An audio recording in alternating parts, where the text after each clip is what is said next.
या देवी सर्वभूतेषु मा शक्तिरूपेण संस्थिता नमस्तस्यै नमस्तस्यै नमस्तस्यै नमो नमः। जय माता दी भक्तों, आप सभी पर माँ भगवती कृपा सदैव बनी रहे। भक्तों, आज हम सुनेंगे गुप्त नवरात्रि में दुर्गा सप्तशती पाठ का अध्याय 12 और 13, जिसके सुनने से माँ भगवती कृपा बनी रहती है और सभी मनोकामनाएं पूर्ण होती हैं। तो भक्तों, ध्यान पूर्वक इस अध्याय को अंत तक अवश्य सुने। उससे पहले अगर आप हमारे चैनल पर पहली बार आए तो हमारे चैनल को सब्सक्राइब कर ले, वीडियो को एक लाइक करके कमेंट में जय माता दी अवश्य लिखें। तो चलिए सुनते हैं अगला अध्याय। देवी बोली, हे देवताओं, जो पुरुष इन स्तोत्रों द्वारा एकाग्रचित होकर मेरी स्तुति करेगा उसके संपूर्ण कष्टों को निसंदेह हर लूंगी। मधु कैटभ के नाश, महिषासुर के वध और शुंभ तथा निशुंभ के वध की जो मनुष्य कथा कहेंगे, मेरे महात्म्य को अष्टमी, चतुर्दशी व नवमी के दिन एकाग्रचित से भक्ति पूर्वक सुनेंगे, उनको कभी कोई पाप न रहेगा। पाप से उत्पन्न हुई विपत्ति भी उनको न सताएगी। उनके घर में दरिद्रता न होगी और न उनको प्रियजनों का विक्षोभ होगा। उनको किसी प्रकार का भय न होगा। इसलिए प्रत्येक मनुष्य को भक्ति पूर्वक मेरे इस कल्याण कारक महात्म्य को सदा पढ़ना और सुनना चाहिए। मेरा यह महात्मा महामारी से उत्पन्न हुए संपूर्ण उपद्रवों को एवं 3 प्रकार के उत्पातों को शांत कर देता है। जिस घर व मंदिर में या जिस स्थान पर मेरा यह स्तोत्र विधि पूर्वक पढ़ा जाता है, उस स्थान का मैं कभी भी त्याग नहीं करती और वहाँ सदा ही मेरा निवास रहता है। बलिदान, पूजा, होम तथा महोत्सव में मेरा यह चरित्र उच्चारण करना तथा सुनना चाहिए। ऐसा हवन या पूजन मनुष्य जानकर या बिना जाने करे, मैं उसे तुरंत ग्रहण कर लेती हूँ। और शरद काल में प्रत्येक वर्ष जो महापूजा की जाती है, उनमें मनुष्य भक्ति पूर्वक मेरा यह महात्मा सुनकर सब विपत्तियों से छूट जाता और धन धान तथा पुत्र आदि से संपन्न हो जाता है। और मेरे इस महात्मा कथाओं इत्यादि को सुनकर मनुष्य निर्भय हो जाता और महात्मा के श्रवण करने वालों के शत्रु नष्ट हो जाते तथा कल्याण की प्राप्ति होती और उनका कुल आनंदित हो जाता।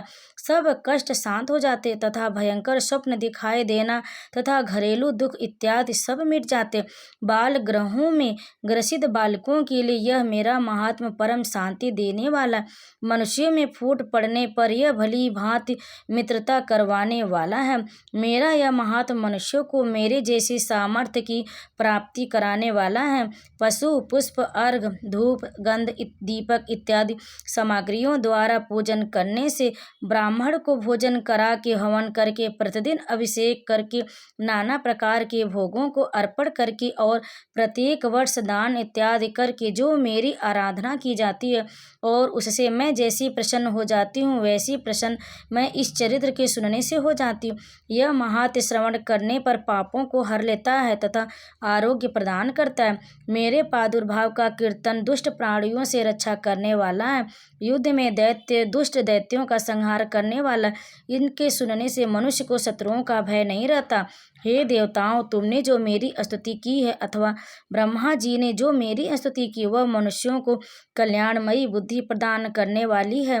वन में सूने मार्ग में अथवा दानावल में घिर जाने पर, वन में चोरों से घिरा हुआ या शत्रुओं द्वारा पकड़ा हुआ, जंगल में सिंहों से, व्याघ्रों से तथा जंगली हाथियों द्वारा पीछा किया हुआ, राजा के क्रुद्ध हो जाने पर, मारे जाने के भय से, समुद्र की नाव के डगमगाने पर, भयंकर युद्ध में फंसा होने पर, किसी भी प्रकार की पीड़ा से पीड़ित, घोर बाधाओं से दुखी हुआ मनुष्य मेरे इस चरित्र को स्मरण करने से संकट से मुक्त हो जाता है।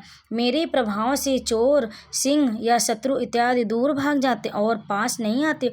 महर्षि ने कहा, प्रचंड पराक्रम वाली भगवती चंडिका यूं कहने के पश्चात सब देवताओं के देखते ही देखते अंतर्ध्यान हो गए और संपूर्ण देवता अपने शत्रुओं के मारे जाने पर पहले की तरह यज्ञ भाग का उपभोग करने लगे और उनको अपने अधिकार फिर से प्राप्त हो गए तथा युद्ध में देवताओं के शत्रुओं शुंभ और निशुंभ के देवी के हाथों मारे जाने पर बाकी बचे हुए राक्षस पाताल को चले गए। हे राजन, इस प्रकार भगवती अंबिका नित्य होती हुई भी बार बार प्रकट होकर इस जगत का पालन करती हैं, इनको मोहित करती हैं, जन्म देती और प्रार्थना करने पर समृद्धि प्रदान करती हैं। हे राजन, भगवती के महाप्रलय के समय समय महामारी का रूप धारण करती और वही संपूर्ण ब्रह्मांड में व्याप्त है, और वही भगवती समय समय पर महाकाली तथा महामारी का रूप बनाती और स्वयं अजन्मा होती हुई भी सृष्टि के रूप में प्रकट होती है। वह सनातनी देवी प्राणियों का पालन करती और वही मनुष्य के अभ्युदय के समय घर में लक्ष्मी का रूप बनकर स्थित हो जाती है तथा अभाव के समय दरिद्रता बनकर विनाश का कारण बन जाती है। पुष्प, धूप और गंध आदि से पूजन करके उनकी स्तुति करके वह धन एवं पुत्र देती और धर्म में शुभ बुद्धि प्रदान करती हैं। तो प्रेम से बोलिए माँ भगवती की जय। भक्तों, अब आइए सुनते हैं गुप्त नवरात्रि का दुर्गा सप्तशती पाठ का 13वां अध्याय। महर्षि मेधा ने कहा, हे राजन, इस प्रकार देवी के उत्तम महत्व का वर्णन मैंने तुमको सुनाया। जगत को धारण करने वाली इस देवी का ऐसा ही प्रभाव है।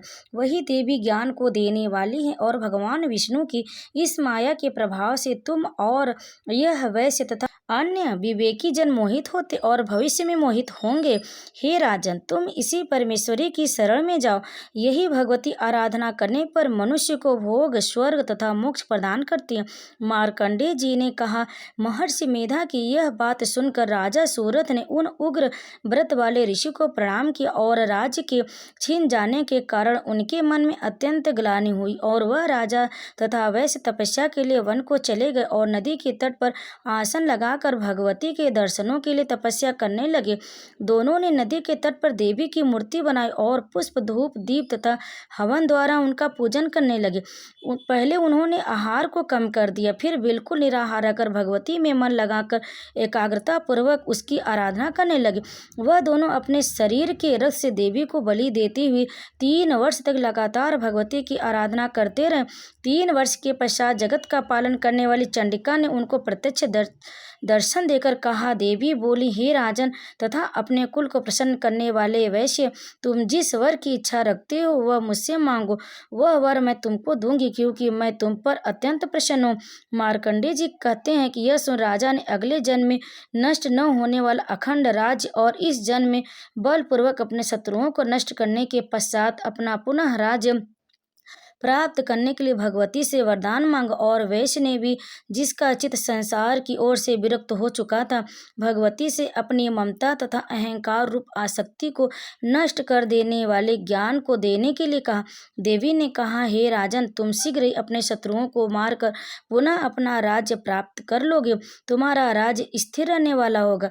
फिर मृत्यु के पश्चात आप सूर्य देव की अंश से जन्म लेकर सावर्णिक मनु के नाम से इस पृथ्वी पर ख्यात को प्राप्त होगे। हे वैश्य कुल में श्रेष्ठ, आपने जो मुझसे वर मांगा है वह आपको देती हूँ। आपको मोक्ष को देने वाले ज्ञान की प्राप्ति होगी।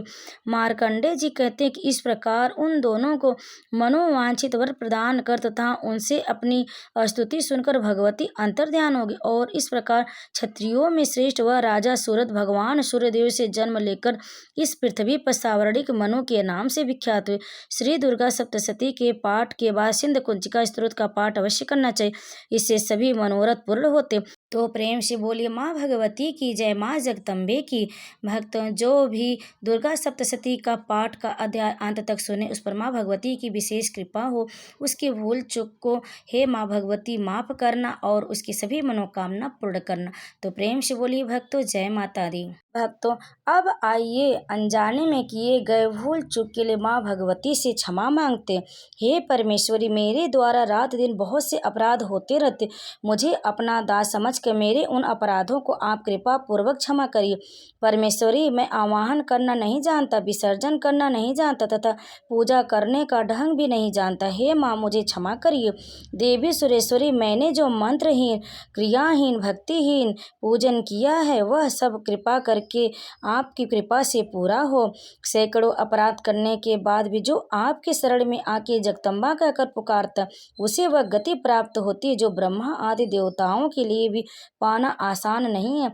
जगदम्बिके, मैं अपराधी हूँ, किंतु आपकी शरण में आया हूँ। इस समय दया का पात्र हो, आप जैसा चाहें वैसा करें।